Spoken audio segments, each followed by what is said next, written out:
coming up on SportsNight. Men's basketball continues their non-conference slate at the Welsh. Football takes the stage in La La Land. And volleyball joined the West Coast journey and faced off against USC and UCLA. Basketball back at the Welsh, a snowy start to our week. It's really starting to feel like winter quarter. Not so fast. We're still in the thick of the fall season. The ice is already melting because tournament season is heating up for the Cats. You're right, and as a firm believer in no holiday decorations before Thanksgiving, let's not skip over the fall action because we've got a lot to cover on Sports Night right now.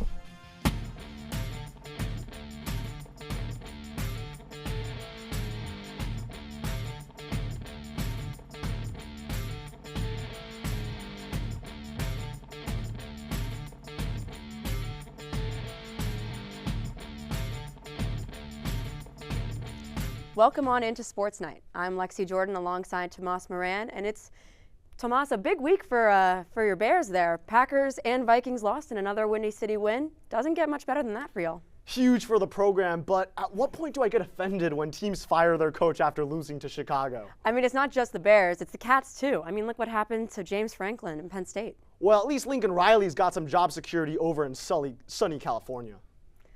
Following a heartbreaking loss to Nebraska, Northwestern headed west with hopes to bounce back against a ranked 20 USC team. And it's attempt number 2 for Wildcats football to secure bowl eligibility. Northwestern headed to LA on Friday night to face the Trojans. Down a score in the first, Stone takes the snap and finds none other than Wilde, who dives into the end zone, making it 7's go at the end of the first quarter. Northwestern looking to get the ball back early in the second, but it's a fake punt, and Sam Hard lofts a beauty to Tanuk Hines at NU's 45-yard line to keep the drive alive for USC. It's 3rd and goal a few minutes later. Mayava dances in the pocket, looking like Caleb Williams, and barrels his way into the end zone. The Trojans extend their lead on the back of their QB. But Caleb Komalafe says, "Hold my beer," as he weaves his way through the pile and hightails it for the goal line. He's at the 20, 10, and knocked out at the 1. Northwestern would go on to score moments later. And they look to keep scoring here as Mayava doesn't see Big D lineman Najee Story, who picks it off, hustles down to the goal line, but in Northwestern style, fumbles it through the back of the end zone. Tragic ending for a great play, as it's a touchback for USC. And the Trojans start running away with it here as Mayava lofts it to Jacoby Lane, who has an insane one-handed catch to stretch USC's lead. Cats go down 17-28 after 3. And it only gets more out of hand. End around for USC, and Mekhi Lemon trots into the end zone for the Trojans' 5th and final touchdown of the game. The Wildcats had no response to the Trojan onslaught as USC took the win 38-17. Komalafe was the standout for Northwestern, totaling 158 yards and a touchdown. Northwestern goes to their second home of Wrigley Field Saturday, where they welcome number 18 Michigan and Fox Sports' big noon kickoff. Northwestern field hockey visited Bloomington, Indiana in search of its 3rd ever Big Ten tournament title, having secured the number 1 seed with an 8-0 conference record. The Cats got the ball rolling on another postseason with high hopes. Fresh off a first-round bye, Northwestern geared up for a semifinal matchup against number 4 Michigan in the Big Ten tournament. The Cats looking to avenge a 1-0 loss to the Wolverines in the Big Ten title game last year. Maddie Zimmer moving the ball downfield, dishes it to Grace Schultz, who taps it right into the net. Cats on the board first. Second quarter now getting underway. NU looking to add to the lead. Schultz with a pop fly to Sessa, who whacks it down from midair for the score. 2-0 Northwestern early on, doubling their lead. But the Wolverines not going anywhere. They bobble the penalty corner, able to regroup. Natalie Millman puts it in for Michigan, and we've got ourselves a tied game. However, just 30 seconds later, Northwestern back in scoring position. Schultz says, "Not so fast, Michigan," taps in her 2nd goal of the game, and NU enters the half up 3-2. Second half now, and Michigan with another penalty corner. Claire Taylor with a shot, and it just barely taps the post. Michigan ties it all up at 3. Northwestern with its own penalty kick now. They bobble it to regroup. Ilsa Trump gets it to Maya Zavoinovich on the left side. She puts it in the right corner for the score. NU on top once again. 4th quarter now, and the Cats have another penalty. Ilsa Trump is quick to put that one in the back of the net. Cats extend the lead late. And that was indeed all she wrote in Bloomington. Cats flipped the script on their 2024 Big Ten title loss, defeating the number 4 Wolverines by a final score of 5-3. The Big Ten regular season champs would now turn their focus towards emerging as victors of the conference tournament overall. And with their semifinal victory over Michigan, only Iowa stood in the way of Northwestern's quest for a Big Ten championship as the Cats took on the Hawkeyes in Bloomington on Sunday. Late first quarter, the Cats with it in their offense. Grafe Schultz makes a move and dishes it to Ashley Sessa right in front of the goal, but Sessa's shot is blocked. 0-0 after 1. 3 minutes later, Northwestern has a penalty corner. Maddie Zimmer sets up Maya Zavoinovic, who is blocked by Magnota again. Ella Kokini's rebound is wide right, and the stalemate continues.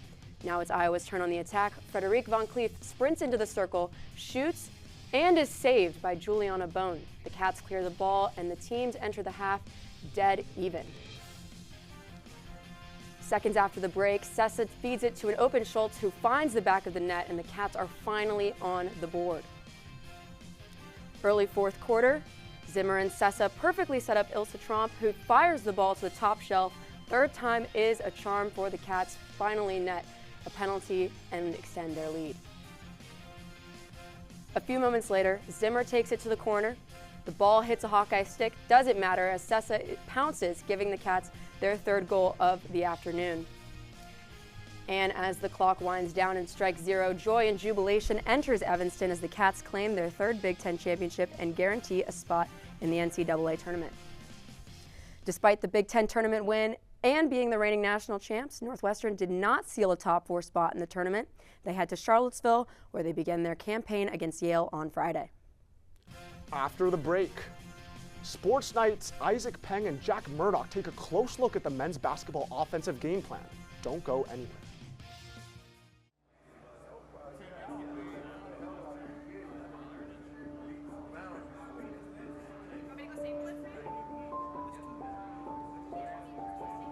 Trying to work my way out of the prison system was the most difficult challenge of my life. It only became tangible once I became a Northwestern student.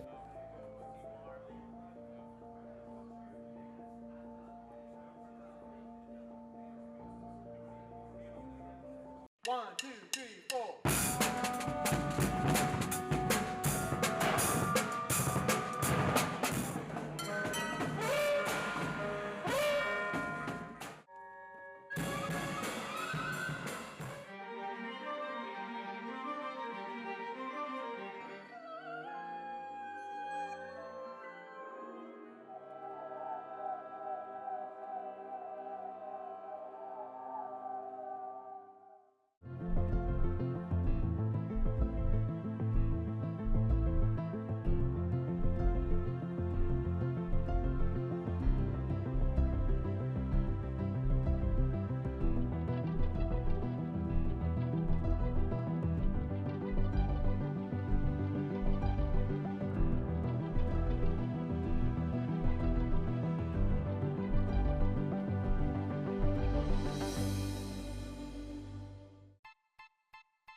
My relationship with Giannis is unique. We're from the same country, we're from the same city. Being a Northwestern alum, I think, has tremendous advantages in the sports industry. To me, that community, it's been with me for 20 plus years.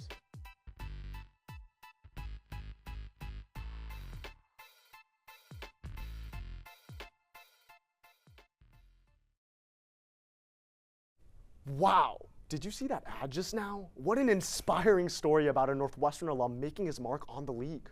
I'm going to be honest, I totally zoned out. But are you telling me that SportsNight finally got new ads? Is Brooks Barnheiser in the commercial break rotation now? Unfortunately not, but now that you say that, the Cats are looking absolutely hooping to kick off the 2025-26 campaign. In the first 3 games of the season, Northwestern has already outscored their opponents by nearly 100 points. It sure is a hot start for the Cats. Though the roster looks pretty different, the excitement for this team is still there. The Welsh was absolutely packed this week as the Cats took on Boston University and Cleveland State. Starting with BU, the 1-0 Wildcats welcome the Terriers to Evanston for the second game of their non-conference slate. Northwestern getting things going early on. It's Arrington Page on the wing. passing ahead to Jaden Reed, who puts it in the cup for the Cats' first points of the night. Now how about some more Reed? He feeds the ball to Martinelli, gives it away to Page. The 5'10 guard roams around, gets beyond the arc, awaits the ball from Martinelli, gets it, spots, shoots, and scores. The USF transfer is feeling it early as the Cats jump out to a 7-point lead. Scoring is not all Reed has in the bag. He feeds the ball to Martinelli, who fires from mid-range and nails the two. Last year's Big Ten points leader joins in on the action. Northwestern up big at the half when time expires. It's 45-26, Wildcats with 20 minutes of basketball yet to be played. Wasting no time in the second half, Reed pushes the pace, feeds to Martinelli, and he lays it up and in. Jaden and Reed cooking with gas and absolutely tormenting these Terriers. The Wildcat lead extends and the young guys get in the game. Jake West looking for options, finds KJ Wyndham at the wing, trying to create some space, the sophomore, as he jukes his defender, steps back, and nails his three. How about Wyndham's three-point shooting so far this year? But we can't quite say goodbye without one more look at Reed. 5 minutes to play. He drives to his right, comes back in, and nails the mid-range shot. 17 points for Reed to set an admirable season high. And that would be all as Northwestern closes things out 76-52, the final score. The Reed-Martinelli tandem finished with 37 total points, leading the charge as the Cats pick up their second win of the early season. Following the home victory against Boston University, the Cats look to start the season 3-0, facing off against the Cleveland State Vikings at home on Monday. Just over a minute played in Evanston, Trey Singleton collects, sends an overhead pass to Angelo Cheravino, who drives and kicks to the star Nick Martinelli, who laces the three from the right wing. Later on in the first half, Foster wanders, hammering the rock, picks up his dribble, and finds Josiah Harris, who rises up and knocks down the contested mid-range jumper. Tough bucket. Cats looking to pick up the pace. Jaden Reed directing traffic, drives right, crosses over left, and throws up the lob for Arrington Page, who slams it home. The big man is fired up, and it's Page again, working the low block. He passes it out to Justin Mullins, who quickly gets it to Singleton, the first year putting on a footwork clinic, and hits it off the glass. NU up 25 at the halfway point. Early in the second, Priest Ryan misses the hook shot, but Swiss international Dianessa is there to clean it up, kicks it out to Trey Beard, who hits the top of the key three.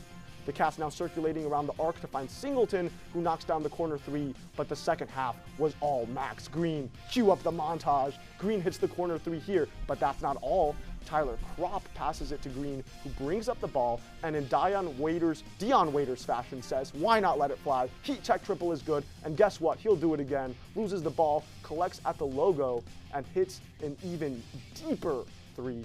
Nothing but green for Max, who would finish with 16 points in just 6 minutes off the bench. And finally, the Wildcat faithful get what they want. Gus the Bus Hurlburt is in the game and hits the tough fadeaway jumper, and the team loves it. Fantastic vibes all around Welsh Ryan Arena as Northwestern secures the 47-point victory, their largest margin of victory in nearly 8 years. Here's what Coach Collins had to say after that absolutely resounding win. But yeah, I mean, to see our guys playing that hard, to play with that kind of spirit, to have the unselfishness, 26 assists, 7 turnovers, really proud of the group. And it's just the coach's nature, especially early in the year. You know, it's to be proud of them, but also for them to want more, you know, especially as we head into a big game Friday night. Speaking of the game on Friday, the Cats head south to Wintrust Arena to take on the DePaul Blue Demons on the 14th. For more on the surging team, we have Isaac Peng and Jack Murdock to break down the team's offense. Guys, take it away. Thanks, Tomas. Folks, don't get it twisted. The Wildcats are on the prowl, and this offense is starting to purr. Coming out the gate with 3-0 Class Act wins against Mercyhurst, BU, and now Cleveland State, the Cats are off to a hot start. Between the kickouts, the smooth finishes, the team is averaging 85 a game by a margin of 31 points. There are many reasons for the W found in the word Wildcats, and among them is undoubtedly the contributions of Nick Martinelli. Jack, what can you tell us about the Cats' stalwart centerpiece? Absolutely, Isaac. Martinelli is the cog in NU system that seems to never fail. It's no tricks, just Nick. With the departure of last year's de facto point guard Brooke Barnheiser, certainly left a void in offensive production for the Cats, and that's where Martinelli comes in. The senior in his 4th year provides a reliable 19-7 for NU, And for the star forward, when leadership calls, Martinelli picks it up every single time. Threes, lays, and hustle plays, Nick does it all.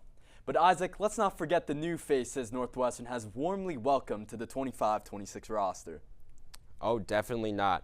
Turning a new page is Arrington Page, triple entendre right there. He transferred from Cincinnati, and it's a new chapter in the books for him. Contributing 14 points, 9 rebounds a game, Northwestern has relentlessly attacked inside with the big man duo. 46% of the Cats' points have been scored in the paint, but it comes at no surprise given that this pair has shared the floor the most, both averaging about 25 minutes a game. Definitely central pieces of the offense this season to keep an eye out for. Yet they're not the only ones making an impact, Isaac. You just can't talk about this Cats offense without mentioning Jaden Reed, who finished last season in South Florida. Despite being new to the roster, Reed has quickly adapted to the Wildcats' offense. So what gives? I'll tell you now, Isaac. He's seamlessly reading any defense thrown at him. NU has constantly been pushing the break and is being rewarded, averaging 20 points off turnovers a game. But I have to admit, the competition these Cats have faced hasn't exactly been a claw match. In this game of cat and mouse, it's clear who's the cat and who's the mouse. Looking ahead to the future in-conference matchups, Isaac, who do you deem as a threat to the Cats' big man dominance? Well, I'm looking at a few of these guys right here, and boy, do the Wildcats have their work cut out for them getting through these 3 big foes. First comes Wisconsin's 7-footer Nolan Winter, averaging 16 points and 10 rebounds a game with 60% efficiency and a strong rim presence. It might just be enough to give the Cats a scare in this first matchup. Next enters Michigan State's Jackson Kohler, coming at 6'9", averaging a double-double, 13 points and 11 boards. Renowned for his outstanding footwork and soft touch, stranding Kohler in the perimeter is going to be the key. However, only 6 days later will the Cats cross paths with the aggressive pair of 7-footers at Illinois, Tomislav and Zvonimir Ivisic. If the Cats can't deny this duo easy interior touches, it might spell trouble. Jack, these bigs all dominate the court in their own right, and only one mystery remains. Can Northwestern's dominance in the paint continue with these towers clogging it up? Isaac, it's without a doubt that there are some big guys out here in the Big Ten. But let us leave you all with one thing that's certain. If Northwestern keeps up this level of play, the Cats could be in for a special season. Back to you guys. Martinelli will look to lead this newcomer-heavy squad full of offensive firepower as they delve into the meat and potatoes of the season. Thank you, Jack and Isaac. In the first week of Coach McEwen's final season, things are looking pretty good for the Cats as they played their second game of non-conference competition against the SIU Edwardsville Cougars. Game number 2 of the Northwestern women's basketball season took place last Sunday as the Wildcats hosted the Cougars after narrowly taking down IU Indy in their season opening contest. The Cats start off hot, taking advantage of a Cougar ball handling mistake to facilitate a fast break. Taylor Tomas takes it all the way to the rack and finds Grace Sullivan to combine for the epic finish. It's all Northwestern early on in this game. Late first quarter, and it continues to rain buckets for Sullivan as she capitalizes off a Zamaya Walton assist to guide the Cats to a 9-point lead entering the first quarter. Cats up by 6 early in the second, but Tomas remains on a mission. She buries a wide open 3 for her first basket of the game. En route to a 9-point day, still the Cougars manage to hang around. Adriana Blasquez sneaks in a tough lay over Sullivan and cuts the deficit to 8. Late in the third quarter, it's Tomas working in the post. She misses a fadeaway, but TCU transfer Deja Turner is there to clean it up, securing her first field goal as a Wildcat. The Wildcats begin to run free in the fourth, but Macy Sylvie is not giving up. She cans a triple to cut SIU's deficit to 14, helping the Cougars stick around late in this matchup. The Cats seek to hang on, and it's Furman transfer Tate Lash with the dagger. She's fired up, and her teammates are loving it. 64-51 is your final from Welsh Ryan Arena. The Cats managed to improve to 2-0 on the season, and now they'll look to prepare for a matchup against Maryland Eastern Shore this Friday at 6:30 p.m. Didn't expect to be saying this season, but believe it or not, the Cats head into their game against Maryland Eastern Shore tomorrow atop the Big Ten. Men's swimming is in search of new members for its relay medley lineups. When we come back, Adam Sutro tells us about the top candidates looking to make a splash. Don't go anywhere.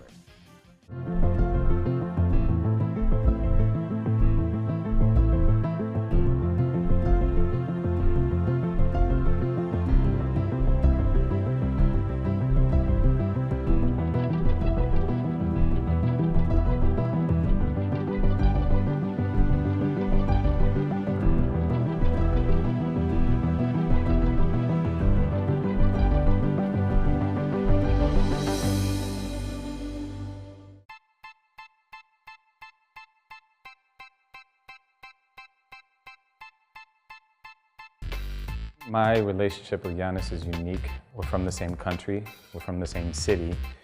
Being a Northwestern alum, I think, has tremendous advantages in the sports industry. To me, that community, it's been with me for 20 plus years.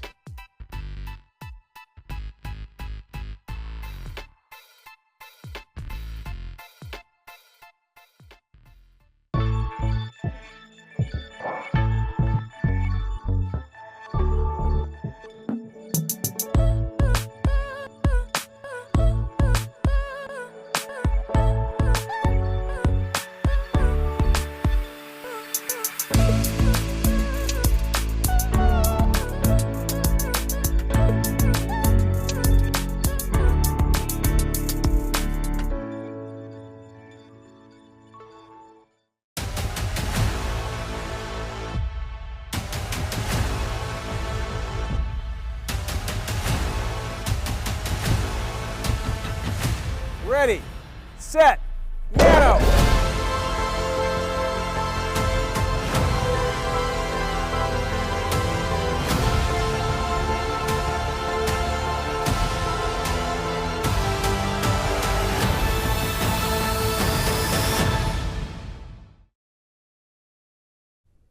Welcome back to Sports Night.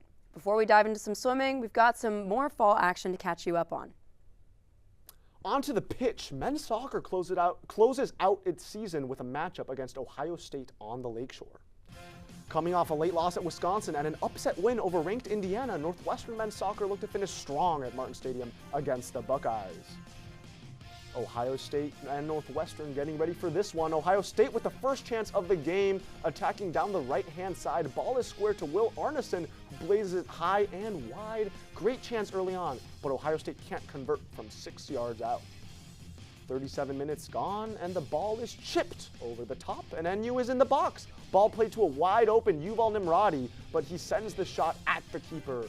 Unsuccessful try there for the Cats. Ohio State looking for a breakthrough late in the half. The corner is whipped in and finds the head of Nick McHenry, who steers the ball into the bottom corner. Ponce Leon can't get to it, and Ohio State takes a 1-0 lead into the halftime break. Out of the half now. Wildcats looking to respond. Josu Hetsky sends a free kick in. Max Trejo spills it, and Andrew Johnson pounces. The Big Ten Defensive Player of the Week showing up on the attacking end of the pitch and hits a sideline dance to boot. We're all tied. Less than 10 minutes to play, the long ball finds Aaron O'Reilly, who springs Peter Reese free. He drives towards goal. Ball goes back to O'Reilly, who makes no mistake on the finish. The first year with his 5th goal on the season, 3rd in the last 4 games. Cats' comeback is complete. And that would be all. Northwestern come from behind to secure the win and the 3rd consecutive winning season under head coach Russell Payne. The Wildcats jump the Buckeyes in the Big Ten standings with this win and end the season 7th out of 11 in the conference. The Cats end the year with 8 wins, 6 losses, and 3 ties, finishing 4 spots above their preseason projection of last place in the Big Ten. They'll look to carry their late season surge into 2026, building towards a return to the postseason.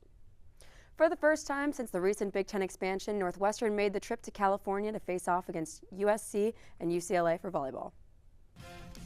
Beginning with USC, Northwestern looked to extend their win streak as they faced off against the 17-5 Trojans. And we'll pick this one up midway through set 1 with USC up by 2. Danny Thomas-Nathan's shot is dug out by Drew Wright. Lauren Carter sets up Rylan Reed, who drops one in between a pair of defenders for her first kill of the match. Reed took over from there and put an exclamation point on set 1, absolutely slamming this set from Carter home to win the set for the Cats. And now we go to set 2, which was quite a different story. Simkus blocks it at the net, but the Trojans are able to recover and set it for Abigail Mullen, who hits one off the hands of Reed and out of bounds for the kill. USC would go on to win set 2. And from there, the Trojans did not look back. Mullen picks up another kill, this time with a tomahawk slam to give her squad a 2-1 lead. Match point for USC. Reese Messer sets it for who else but Abigail Mullen, who picks up her 14th kill. USC snaps the Cats' win streak, winning in 4 sets. Tough loss in Northern LA, but no rest for the Cats as they trek 25 miles south to take on the UCLA Bruins at Pauley Pavilion, and the start didn't look too promising. An Aya El Nadi service error, followed by a combo block on the near side and a Peg Ran Kong kill off the block of Ryland Reed gave the blue and white all the momentum they needed in the first set. Rough going for Northwestern Liberos to start. Fast forward to set point, and it's Kong getting the better of Reed once again to seal set 1 for the host squad, but the Cats bounce back. The Bella twins, Simkus and Bullington, give NU a lead they'd never relinquish. And Carly Hendrickson misses the floor down the sideline on set point. Both teams with 1 set apiece. But UCLA opened set 3 on a 9-2 run. The Wildcats couldn't claw their way out of that catastrophe. Bruins up a set. But here come the Cardiac Cats. Lauren Carter contributes the second of her career-high 5 kills on the night to spark yet another Northwestern comeback. Leave it to Campbell Paris to send it to a feisty set 5. Backs against the wall, but Carter adds to a signature performance by stuffing Maggie Lee at the net. But Sheridan Leverett denies Northwestern a storybook ending. UCLA survives a barn burner, and the Cats fly home from their LA getaway trip empty-handed 0-2. The Cats are currently on the court in Iowa City, where they're taking on the Hawkeyes before returning to Evanston for a Sunday contest with the Washington Huskies. Opening the year, Northwestern Wrestling made the trip to East Lansing, Michigan to take part in the Michigan State Open. Highlighting the day were sophomore Eddie Enright and first-year Alex Smith, who both ran the table en route to first-place finishes in the freshman-sophomore division of their respective weight classes. Fellow underclassmen Josue Hickman and Gunnar Myers also performed well, snagging third-place finishes in the freshman-sophomore division. Among the more experienced wrestlers, junior Massi Odiotti and redshirt sophomore Sam Cartella used their experience to their advantage in the open division. Odiotti pulled off a string of victories before falling to 28th ranked Markle Baker in the semifinals and earning third. And despite falling to 31st ranked Jimmy Nugent in the quarterfinals, Cartella bounced back with 4 straight wins in the consolation bracket to also earn the bronze. A grand total of 8 podium finishes marked a successful showing from the Cats in their first action. NU will appear next on Friday when it heads to Edwardsville, Illinois to take on SIUE at 5 p.m. Central. The Northwestern men's and women's swimming teams took on the Duke Blue Devils over the weekend. On the women's side, sophomore Zoe Norman set a personal best and got first place in the 1,000 free, and Sydney Smith finished first in the 200 free. Unfortunately for the Wildcats as a collective, the women's team lost by a score of 192 to 142.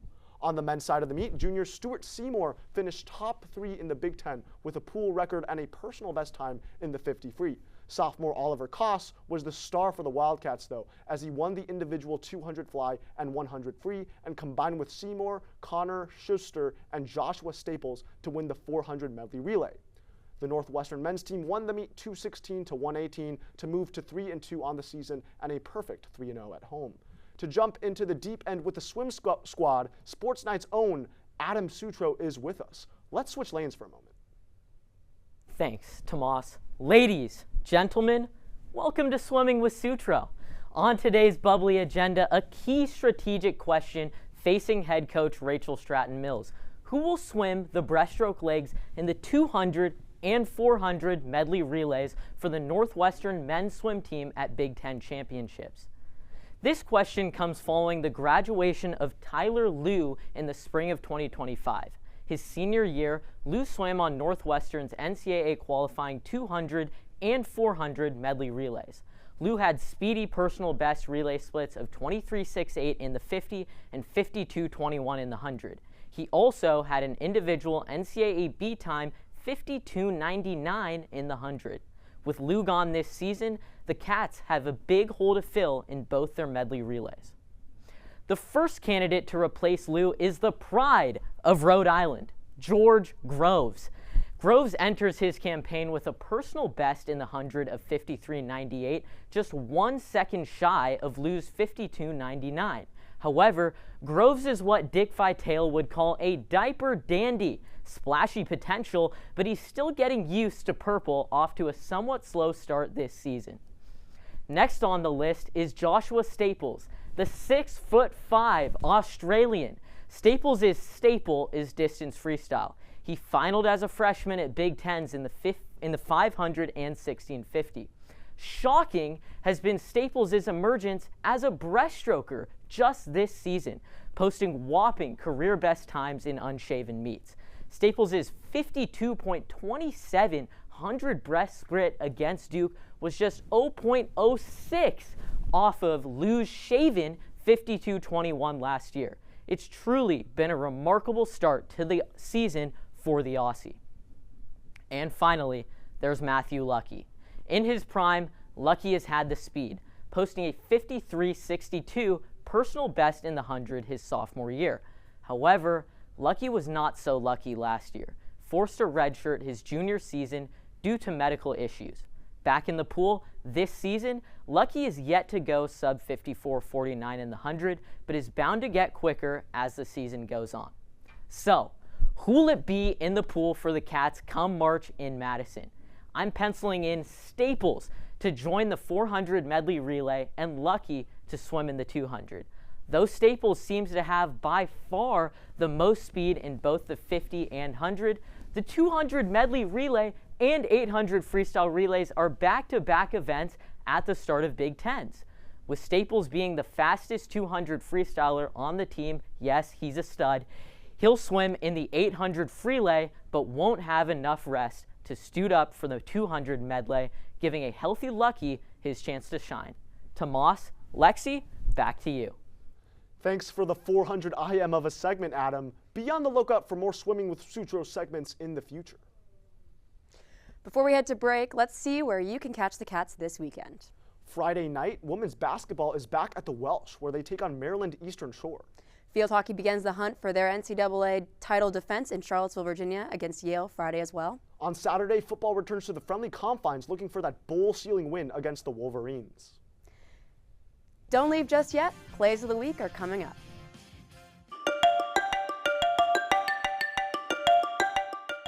I'm Kelly McEvers, founding host of the NPR podcast Embedded. I'm James Edwards, host of the Unresolved podcast from Frontline. I'm Antonia Cereijido, former senior producer of Anything for Selena podcast and current executive producer at Elias Studios.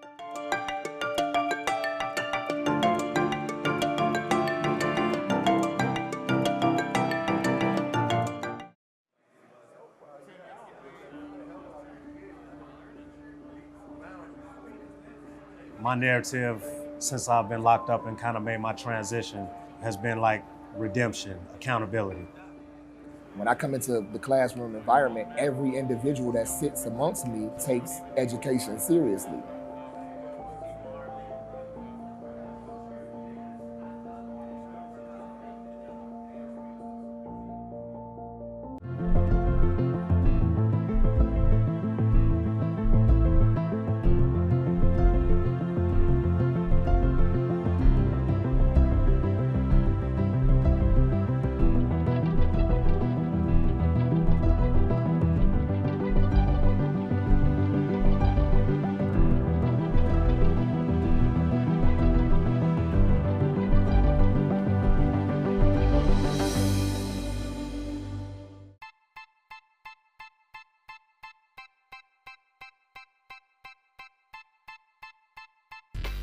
My relationship with Giannis is unique. We're from the same country, we're from the same city.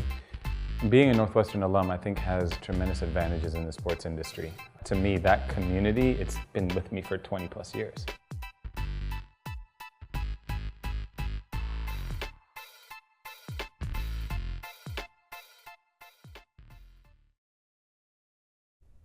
Welcome back to Sports Night. It's been a splendid show so far, if I do say so myself. I would have to agree, Tomas. Let's round it out with everyone's favorite plays of the week. Let's get started with the best of the best from the Cats.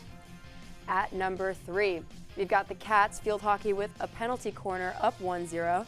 Sessa is going to play it to the top of the semicircle where Zimmer traps it for Tromp. Tromp with momentum slings one right past the goalie, extending the Northwestern lead.